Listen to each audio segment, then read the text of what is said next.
So I'm gonna be real, like, okay, so having a 2 year old and a 8 month old at home is kind of like it's kind of been for us kind of like COVID all over again because we're Miss Polly laugh. We're in a city where we don't have either one of our families, right? So my husband's family is from Chicago, my family is from Louisiana. So we don't have any babysitters yet, right? So we haven't found anybody or trusted anybody yet to keep the kids, really. So we had a babysitter one time, and so we stay in the house. A lot of times, like if we get invited out and we can't bring the kids, like we really don't go anywhere. We go to work and we do our family stuff and we stay at home. But what I realized in this time of my life is that my dad always said there's windows that open and close in your life, right? Mm. There's times for everything. So when it's time for something different, you're not missing that other time because you did that when it was time to do that, right? So I've said on another podcast, we waited a very long time to have children and we good timed it. I mean, we've traveled, we've partied, we've enjoyed each other's friendship, our relationship. Like we're the definition of lovers and friends. So at this moment in my life, when a lot of our friends are our same age and everyone's coming into money now, everyone's progressing in their career, everyone's starting to travel more, everyone is starting to just really enjoy the fruits of their labor. The both of us are okay because we're in the house because we love our home. We love where our heart is. Our heart, what they say, your heart is where truly where your heart is. Your home is where your heart The is. Yep.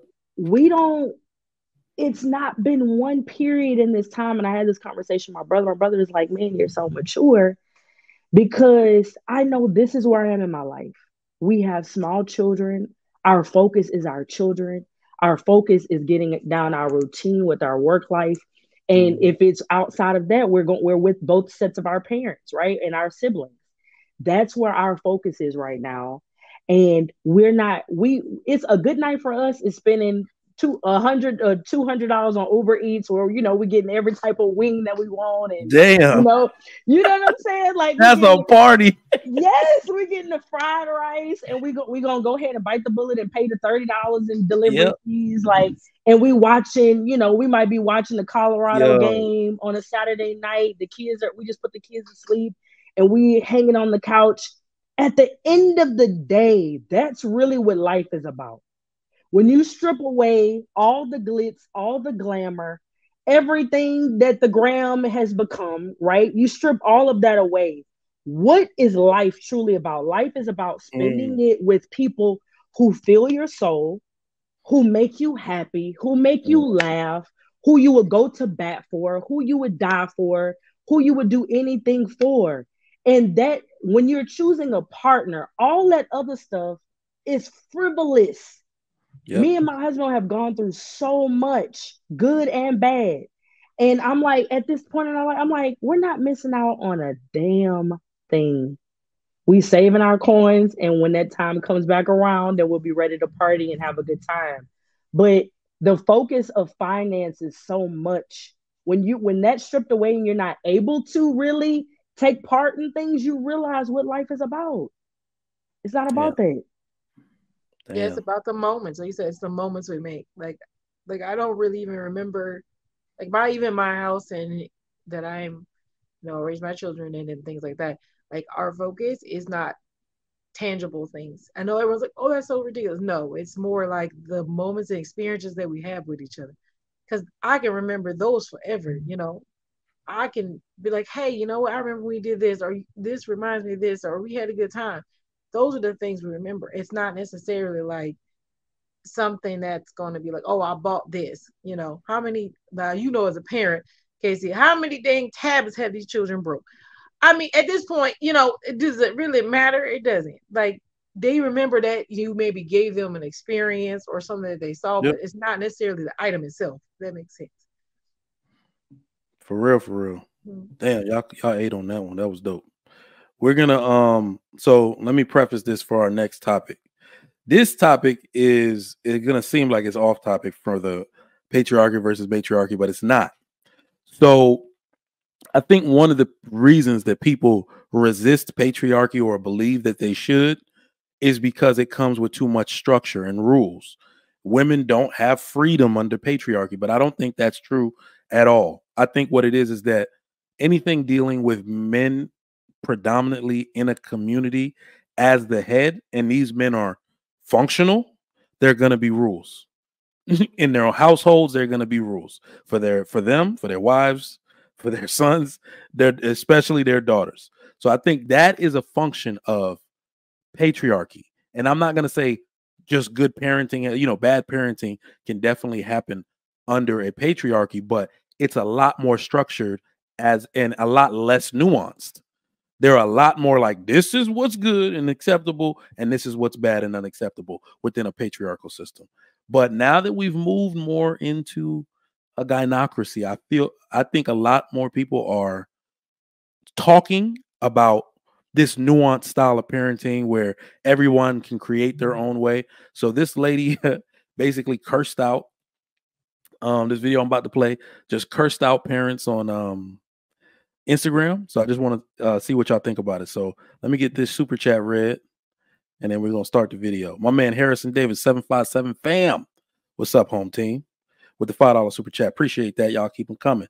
My man Dale Matthew, member for 17 months. Get the likes up, y'all. Yes, we got Miss Polly and Casey killing it. All right, let's play that video for the next topic. Out all the parents. If you're a parent and your child is in pre-K to elementary school to high school, I'm calling you out. The children today, I have never experienced, and I'm 22. Having to teach and work with you guys as children has been the most traumatic experience of my life. I teach 5-year-olds ballet. 5-year-old girls ballet. I have a class of 10 students. They don't respect any authority. You ask them, can you stand in your designated spot? They're telling you no and shut up. They're throwing things at each other. They're throwing things at other people, other classmates. You say, can everybody sit in their spot? I don't want to. I'm not doing that. You don't get to tell me what to do. You're not my mom. You confront the parent. The parent tries to argue with you and fuss at you because you tried to reprimand and redirect their kid.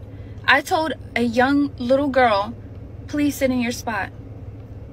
You're not my mom. You don't tell me what to do. Okay. When her mom came to pick her up, I said, hey, your daughter's having a hard time following instructions. And 7 times today, I've had to redirect her to just sit in her spot. Well, clearly she didn't want to sit. And mind you, this is a mom. Clearly she didn't want to sit right there. So, I mean, if she's telling you she don't want to do something, why keep asking her to do it? You know she's not going to do it. What world do we live in? That video long as hell. I ain't gonna play the whole thing, but what are your thoughts? All right, bad parenting. How has our shift away from a patriarchal system started to affect our parenting styles for the worse?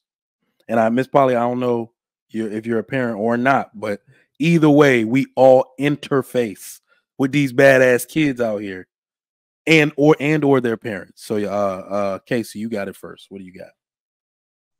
So yeah, I saw this video, and it spoke to me because I taught dance after I finished dancing as well, and I taught 2 classes. I taught like 5 to 7-year-olds and 9 10-year-olds, right? But it wasn't in our community. So the experience that I got was completely opposite of her. Ladies love the skin. Ow. Bring it a little bit closer. The good skin, that is. That's why having a proper skincare routine is very important, and you need to feel it. The process is so easy, just 4 steps. You got your daily face wash. That's going to clean your face up nice and right. You got your exfoliator scrub. That's going to open up your pores. You got your AM moisturizer with the SPM 20, which is going to protect you from the sun. You also got your PM, moisturizer, which is going to make sure your skin is protected throughout the night. Tej has tons of reviews from dedicated customers across the world. I know I said a lot, but it's okay, because guess what? It comes with an instruction card to explain to you in detail what to do morning and night. And because Tej is a sponsor, they're offering my family 30% off along with a free gift. Just click that link that's in the description and feel the Tej. I had parents that would come to me because we had like an area where they could sit and watch me teach sometimes for one of the classes, and sometimes they would catch things and come to me after class and say, Casey, if you don't mind, can you separate my daughter from so and so, because you were dealing with this and they were over there talking and she's a distraction to my daughter, so if you don't mind, can you please move? Like it was the exact opposite, right? Yeah. So hearing her story, it literally the other day, it just, I hurt my soul, because you can see that she's really like genuinely caring. You know, she talked about how she styled her hair to, you know, just be a pillar of them to see and look up to, and that they're like very uninterested in it at 5, which is absolutely crazy. But yeah, people, you know, you hear from teachers all the time that you talk to the parents about behaviors in the classroom and they're like, okay, so what do you want me to do? And it's, as a teacher, how do you even combat that? Because you don't have that support with that child. And if you say the wrong thing or if it comes out wrong, then you might be in an altercation with that parent, right? Right. So what do you do in that instance? I think this is it's definitely a societal issue. To wrap this up, Mike, I think it's a societal issue. I think it goes back to single parenting as well. Fathers not being in the home. My dad used to take me to dance class. And my mom would be waiting for me with, you know, dinner when I got home. So I think it's lack of two parent households. I think it is parents are tired and they have multiple children and they're kind of like, what do you want me to do? They kind of have like their hands up type of thing. They're a kid. I also think people don't know what authority looks like when it comes to their child. I think people feel like if you give your child any type of structure, you are, in this day and age, I know parents are like, if you give your child some type of structure, you're limiting their growth and you're not letting them be a free spirit, or you're not letting them express themselves as they should. You shouldn't put an age on expression. And I've heard those type of conversations. I'm like, I'm gonna be an old school mom. I don't know what y'all talking about. So yeah, I think it's both of those things together, working together in 2023. All right. It's Polly. Yes. So yes, I am a parent. I am a parent. Okay. And I actually went to school to be a teacher, elementary education. And I decided not to pursue that, but I mean, or any further, like to go into that particular field. A lot of it had to do with the politics of it all. But I think a lot of the reason right now is parents who are the coming up parents, let's just say that. And even maybe like early 30s, but not necessarily a lot. They want to be their children's friend. And I think that's a big issue. You know, a lot of times they're like, oh, I maybe wasn't treated well, blah, blah, blah, you know. But at the end of the day, you're not supposed to be your children's friend. You're supposed to be their parent. And I think there's a really, the line is just so like, it's just meant like it's disappearing. The line between friends and your children. You'll see even like down to, you'll see mothers trying to party with their daughters. You'll see, you know, like why am I in the club with my daughter? That's a little odd. It those kind of relationships, there's no line. And so you also have that then wrapped in with people who can't even tell themselves no. Let's start with that.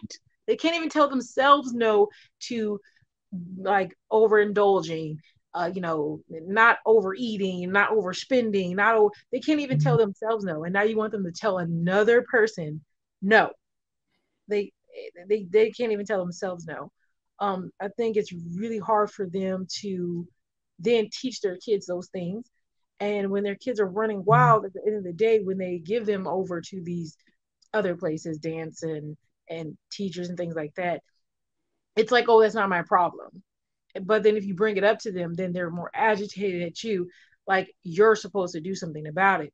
Once again, not taking responsibility for their own children, but yet they don't take responsibility for themselves. So it's just like kind of a lack of responsibility, not really understanding the full role of parenting. That's a big one. Mhm. Not knowing the full role of parenting. It's not just let's cut things up, let's make cookies and let's dance. It's also about being able to say no. And I think a lot of people don't understand that saying no doesn't mean you don't love people. Saying no means you care. Because if I'm saying no, it's for a reason.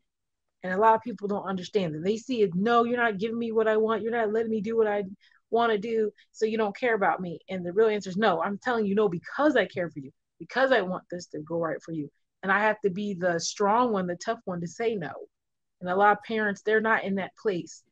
A lot of them are really young parents. They don't understand that. So then you have basically children teaching children to teach children to be children. Like they don't, there's Mm. no growth. Mm.